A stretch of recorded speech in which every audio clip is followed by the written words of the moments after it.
저는 에이비프랩의 컨설팅 원장을 맡고 있는 루이스라고 합니다. 첫 번째는 결과입니다. 오늘 집중하셔야 될 세 가지 중에 첫 번째는 결과입니다. 저희가 오늘 준비한 내용 중에 이 결과는 공식 대회 기준을 통과한 여러분들이 이제 결과물을 가져가실 수 있는 그 기회, 그리고 두 번째는 언제 무엇을 어떤 순서로 해야 할지에 대한 어떤 로드맵에 관련된 내용들, 그리고 학교가 아니라 이제 상위권에 있는 공식적인 첫 평가 기준은 어떻게 되는지, 그리고 어떻게 하면 이렇게 될 수 있는지 등에 관한 내용들을 좀 집중적으로 보시면 좋을 것 같아요. 월간 라이팅 컴피티션입니다. 월간 라이팅 컴피티션, 왜 월간이라고 하는지 간단하게 설명을 드릴게요.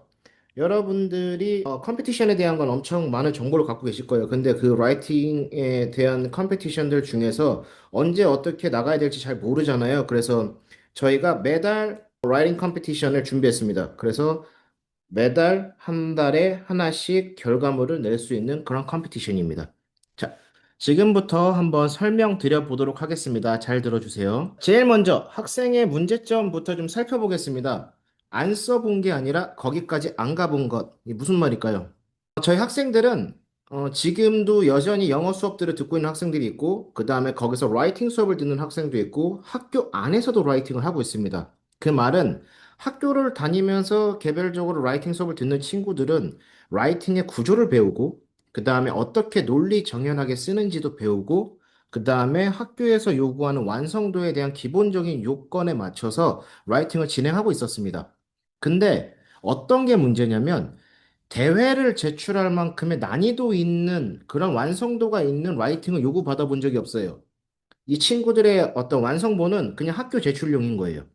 그래서 학교에서 인클래스 라이팅을 한다. 그럼 시간적인 제한을 두고 이 정도를 써라 라고 하면은 쓰다가 다 끝낼 친구도 있고 못 끝낼 친구도 있고, 그리고 그게 학교 안에서 배우는 내용 안에 한정되어 있는 내용으로 보통 씁니다. 그래서 나중에 DP 올라가서 뭐 IA나 EE나 뭐 TOK를 쓰지 않는 한은, 뭐 왜냐면 한 달, 페이퍼 1, 2를 쓰지 않는 한은 대부분의 수업 범위 안에서 그 라이팅의 글쓰기가 끝나게 되고, 그 다음에 혹시나 못 끝나도 뭐 이 정도만 써면 됐지라는 이런 암묵적인 기준이 생겨요.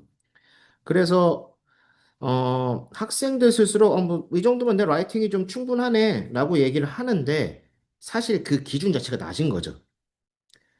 그리고 두 번째는 이제 학부모님들의 문제점이 뭐냐면 정보가 부족한 게 아니라 이 정보에 내가 접근하는 이 심적인 부담감이 큰 거예요. 어머님들이 제가 알게 모르게 이제 들은 내용만 하더라도 학교에서 내 자녀보다 위에 있던 학생들, 이미 졸업한 사람들, 그 학부모님들이 주시는 자료, 그리고 그 정보, 이 학교는 이렇게 하면 간다더라, 저렇게 하면 간다더라 외에 인터넷, 설명회, 각종 설명회, 그리고 유튜브 정말 많이 찾아보시죠. 그래서 이 시 정보를 모르셔서 이걸 못 하시는 게 아니에요. 그리고 또한 관심이 없으셔서 안 찾아보시는 것도 아니에요. 아마 정보는 정말 많으실 거예요. 근데 이게 뭐가 문제냐면 어머님들이 국제학교라는 그 자체가 일단 좀 생소하세요. 그래서 이 정보를 아무리 드려도 어떤 정보가 맞는지 본인들 스스로 이걸 평가할 어떤 경험이 없으세요. 내가 국제학교를 나오신 분이 아니라면은 이런 대회가 뭘까? 이게 뭐지라는 되게 제일 간단한 그런 질문이 생겨요. 그리고 이거를 내가 혼자 핸들할 수가 없으니까 문의를 하고 주변에 물어보고 뭐 그런 과정에서 결국에 이걸 신청을 해야 되는데, 아, 이거 어떻게 하지라는 두려움이 생기는 거죠. 그래서 설명회나 다 가시고, 정보나 정보는 다 가지시고, 저장이나 저장을 핸드폰이든 뭐 컴퓨터든 저장을 그렇게 해놓으셨는데, 결국에는 마음속으로 이런 마음이 생기죠. 아, 이거 누가 좀 정리해 줬으면, 누가 좀 그냥 바로 이어서 해줬으면, 이런 게 생기는 거죠. 그러다 보니까, 다른 건 모르겠는데, 제가 생각하는 가장 큰 문제점은 부모님들이 두려워서 미뤄지는 시간만큼 아이들의 결정이 계속 뒤로 밀리는 거예요. 그래서 시간을 자꾸 허비해요. 쓸데없는 데다가. 그래서 문제는 정보의 부족이 아니라 정보를 접근하는 그 마음하고 선택에 대한 불안인 거죠.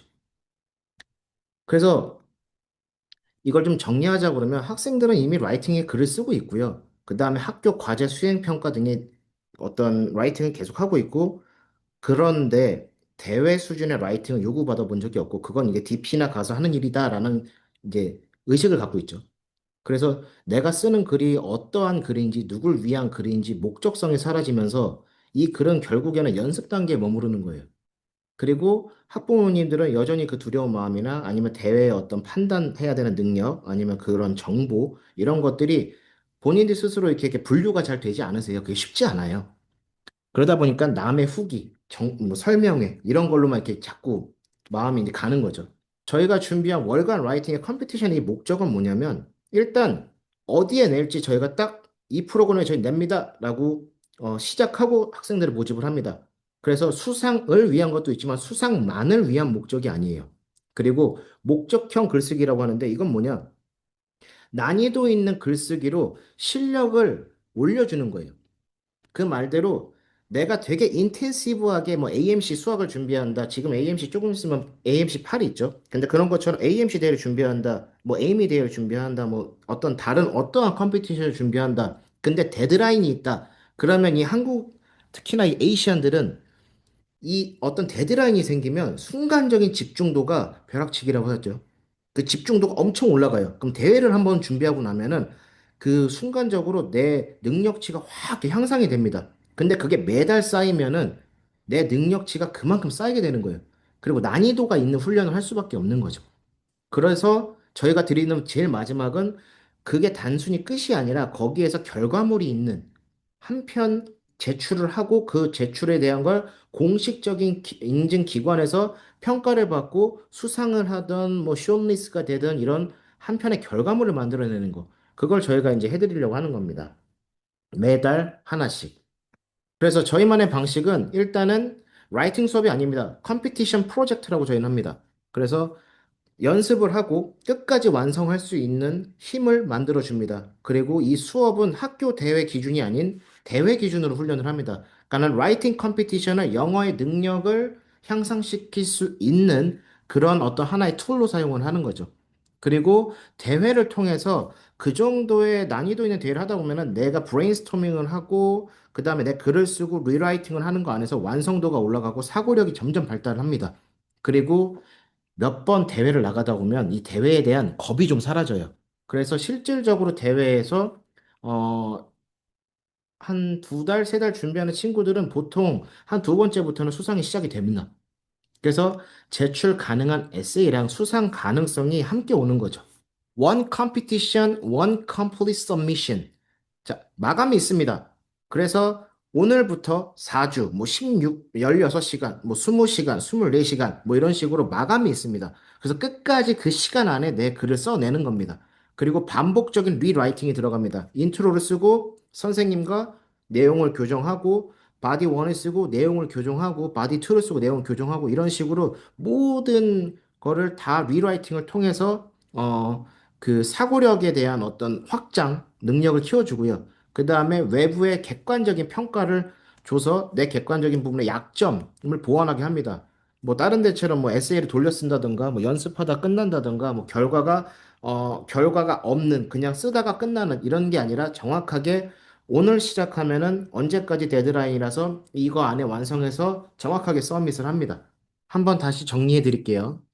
끝까지 써본 경험이 있어야 되고 어느 정도의 강제성이 있는 게 좋습니다. 제가 볼 땐. 그래서 이때까지 신청, 이때까지 마감이라는 강제성이 좀 들어가면은 아이들이 조금 더 집중할 수 있는 힘이 되지 않을까 싶어요. 그래서 반드시 끝내야 하고요. 그 다음에 반복적인 리라이팅을 통해서 첫 초안이 아니라 두 번, 세 번 고쳐 쓰고 첨삭을 받고 하는 거 안에서 내가 쓰는 문장에 좀 더 뎁스가 생기고 그걸로 설득을 하며 어디서부터 어떻게 문장을 짜는 게 이렇게 하는 게 좋구나. 이렇게 하는 게 내가 좀 더 글을 뎁스 있게 쓰는 거구나라는 걸 스스로 느낄 수 있게끔 하는 겁니다. 그래서 그걸 통해서 사고력의 이제 발전, 확장을 하게 되고 그다음에 객관적인 외부 평가로 인해서 내가 선생님이 학교 선생님이 이 정도면 잘 썼어가 아니라 실제 대회 어떤 인증 기관에서 정확하게 수상이 일어나는 그런 어떤 목표를 가지고 글을 쓰게 됩니다.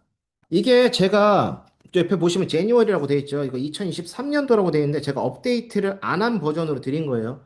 보시면은 제가 그냥 이렇게 여러분들 컴피티션을 드려요. 그리고 이거는 실제로 있는 대회들입니다. 뭐 이거 스크린샷 하셔도 되는데 날짜가 다릅니다. 그래서 이 날짜가 다른 거를 그냥 쓰시면 안 돼서 요거는 쓰시면 안 되고요. 보시면은 지금 이 대회들을 제가 그냥 이렇게 드렸어요. 근데 이걸 가지고 오케이 나는 아이들한테 이거 대회 나가게 할 거야라고 혼자 하실 수 있는 분이 계신지 아니면은 이걸 혼자 해가지고 우리 자녀한테 서밋을 하실 수 있는지를 한번 실제로 느껴보시라고 드린 거예요. 옆에 보시면은 상세 내용에 이것만 뭐 Public Health Science Technology 첫 번째 거 하버드 인터내셔널 리뷰 이거 되게 유명한 대회죠. 800자에서 1200자 정도 쓰는 거예요. 두 번째 거는 Immerse 이것도 세계적인 대회죠. Medicine 뭐 약대 뭐 아니면 STEM 계열 친구들 뭐 비즈니스 아트 이거 자유 전공입니다. 그래서 모든 주제로 쓸 수 있고요. 그 다음에 뭐 여기 보시면은 뭐 NYT One Paper Challenge 이거는 NYT가 뭐냐 뉴욕타임즈에 이제 쓰는 건데요. 뉴욕타임즈에서 아티클로도 나갑니다. 이거 쓰면은. 그리고 밑에 보면 하버드 크림슨. 뭐 저희도 이번에 이걸 준비를 시키고 있는데 밑에 콜롬비아도 있고요. 크리에이티브, non-fiction, fiction. 그러니까 소설을 쓸 수도 있고 아니면 다른 것들을 쓸 수도 있고 수많은 주제에 3페이지에 5페이지 뭐 아니면은 뭐 800자에서 1200자 아니면은 뭐 1500자 뭐 500자에 시작되는 것도 있고 난이도가 다 다르고 준비하는 과정이 다 다른데 이 정도 정보는 저희도 드릴 수 있어요. 그냥 이렇게 드리면 돼요. 근데 이걸 가지고 혼자 준비할 수 있냐는 거죠. 부담이 되시죠. 이걸 어디서부터 어떻게 해서 어떻게 해야 되는지를 막 긴장이 되실 거예요. 그래서 저희가 실제 가능한 이제 문과, 이과 대회 라인업으로 좀 나눠놨는데 사실 문과, 이과라는 게 없습니다. 이거를 보면은. 근데 이제 굳이 나누자고 하면은 문과에는 이제 약간 뉴욕타임스 대회나 아니면 존 록 유명하죠. 전 세계에서 가장 라이팅 대회 중에서 존 록의 숏리스트만 됐다. 그러면 어느 대학을 쓸 때도 이거는 뭐 너무 큰 힘을 발휘하고 여기 있는 대회들 중에서는 뭐 스템 에세이 컴피티션도 그렇고 메디슨 에세이 컴피티션도 그렇고 바이오 캠 피직스를 하시더라도 에세이 대회나 아니면 리서치를 하는 일이 많아요. 그 전에는 뭐 AMC나 뭐 캥거루 같은 문제를 푸는 대회도 있지만 주로 화학, 과학, 물리 아니면은 뭐 컴퓨터 사이언스 이런 걸 통해서 어떠한 세계적인 기여를 할지 어떠한 아이디어로 어떠한 걸 바꿨으면 좋겠는지라는 어떤 사고 확장에 대한 에세이 대회가 되게 많이 있습니다. 근데 그런 부분들을 이제 쉽게 찾아보기가 좀 쉽지 않으시죠? 그래서 저희가 준비한 가장 빠른 대회들은 보시면 하버드 크림슨 대회는 2월 10일 날 신청 등록이 마감입니다. 그리고 23일 날 에세이 제출 마감입니다. 그 말은 2월 10일까지는 등록을 해야 되고요. 인증 기관에. 그리고 난 다음에 에세이는 23일까지 내면 됩니다. 그러면 지금부터 비교하면은 날짜상으로 봤을 때 한 4주, 길면 5주 정도 이제 두 번씩 수업을 했을 때는 8번에서 한 10번, 그러면 16시간에 20시간 정도 안에 500자 정도 되는 지금 현재 주제가 나와 있습니다. 그 주제가 나와 있는 거를 4주에서 5주 안에 완성시켜서 제출하는 겁니다. 대상은 9세부터 18세 학생들을 대상으로 합니다. 뉴욕타임스는 신청 기간은 25일부터고요. 제출 마감은 4월 8일까지입니다. 그리고 대상은 13세에서 19세. 그럼 이과 계열. 이과 계열 아까 말씀드렸다시피 캠, 바이오, 피직스, 매스 외에도 컴퓨터 사이언스, 뭐 덴티스트리 되게 많이 있습니다. 근데 그러한 대회들을 실제로 준비하시는데 현재 진행 중에 있고요. 현재 이미 그 대회에 대한 내용들이 나와 있습니다. 그리고 4월 3일 날 이 제출이 마감이 됩니다. 그래서 이거는 대상이 만 8세부터 18세까지 이제 대상입니다. 그래서 현재 이런 어떤 에세이 컴피티션을 매달 저희들은 준비하고 있고 이 사이에 뭐 3월 달에 수학 대회도 있죠. 뭐 캥거루도 있고. 근데 이러한 대회들을 실제로 저희는 매달 준비해서 내보내 드리고 있으니까는 혹시나 내가 지금 혼자 준비하기가 힘들다. 아니면 우리 아이한테 뭘 어떻게 해야 될지 모르겠다. 그러면 저기 QR 코드로 바로 연락 주시면 됩니다. 신청해 주시면 오늘 저녁이나 뭐 내일 오전부터 바로 상담을 해 드릴 수 있습니다. 그래서 결국 학생들한테 남는 거 뭐가 남아야겠죠. 남는 거는 실력이 일단 올라갈 수밖에 없습니다. 짧은 시간 안에 어떠한 주제를 가지고 완성도 있는, 그리고 난이도 있는 에세이를 써낸다라는 거. 그리고 두 번째는 결과. 리라이팅을 하고 외부 기준을 끝까지 뱉어낸 그 경험. 그걸 가지고 내가 영어 자체의 실력이 이렇게 늘어나는 어떤 결과, 그리고 내가 이거를 순수히 고민을 해본 어떤 그 시간들의 경험이 쌓여서 대학 지원을 할 때 내 자소서, 아니면 뭐 TOK나 EES는 어떤 내용들, IES는 내용들, 서퍼먼 SS는 내용들이 무엇을 했는지가 아니라 내가 이걸 어떻게 완성하는 경험들을 써냈는지를 그런 스토리들을 만들어낼 수 있는 이제 그런 경험을 할 수 있게끔 해줍니다. 저희 월간 구조는 전략입니다. 매달 하나의 대회를 통해서 매달 하나의 완성된 결과물을 만들어내고 매달 하나의 어떤 내 영어적인 실력을 완성할 수 있는 그런 결과를 가져옵니다.